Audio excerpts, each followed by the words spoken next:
خو د ډکې نه ډانګې جوړ شي. د یو سړي میلمه راغلی او میلمه ډوډۍ ورله راوړه او د ډوډۍ سره ولا یو غټ ډانګې د قشان ته راوړو او د کټ یې داسې ودره خواته ورته کېښود. د میلمه مری کلکې باندې چې راته ښکاري چې د دې خلکو قانون دا دی چې ډوډۍ وخوري نو بیا به دې تپلی کوي، ځکه ډانګې یې دته خواته کېښود. خو یو قب کوي او په دې یوه سترګه دې سړي ته ګوري چې کله به ډانګې ته لاس کوي.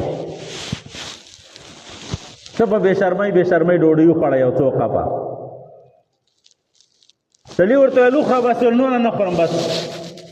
اوس دا انتظار کوي چې ډانګې دی که نه غرب خو به رانه وباسي. نو سړي چې لوښي واخسته ډانګې یې موسه واخستو ایسته روان. چې سړي خو ډانګې ویوړو غږ یې پسې وکړو چې کور دی ورنه لږ راستون شو. تا خو په ما قیمت تیر کو چې دا ډوډۍ دې راوړه نو دا ډانګې دې اوس تله راوړو. هغه ویل والله که زم پې خبر یم چې دا اوس ما تله راوړو. خو زمونږ رواج داسې دی د دې قوم چې مونږ چاله ډوډۍ وړو نو ډانګې ورسره وي. ښه هغه ویل دا زمونږ د قام رواج دی. نو تا ته پته نشته چې دا رواج جوړ شوی د څه نه دی. ویل که پې خبرې وایي زه چېرته مشر سپین ږیری وګورو اشته دی که نه پلاني بابا ژوندی دی پلاني ځای کې بابا د ډېر عمر سړی دی راځه چې معلومات دې وکړو. بابا ته ویل چې بابا ما خو ډوډۍ وخوړه یا لږ او یا ډېره او څه په بې شرمو مې تېره کړې معدې ته د الله خیر کړي. خو دا راته ووایه چې ستاسو دا رواج شروع شوی څنګه دی.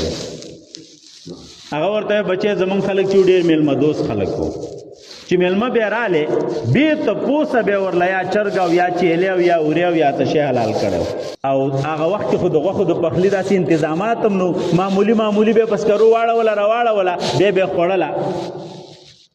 نو موږ به د دې ډوډۍ څه ورله ډکي راوړله ډکي چې کله په دې غاښ کې غوښه مخه ونښلي چې بیا یې په څه کوي دا غوښه را لرې کوي. نو زمونږ رواج دا و چې موږ به نري ډکې د روټۍ سره راوړو چې دی پې د غاښ نه غوښې لرې کوي. خو رفته رفته د زمانې تېرېدو سره ډکې ورو غټېدو یې څه د ډانګې بیا چاته پته هم نه و چې دا ډانګې څه له راوړي.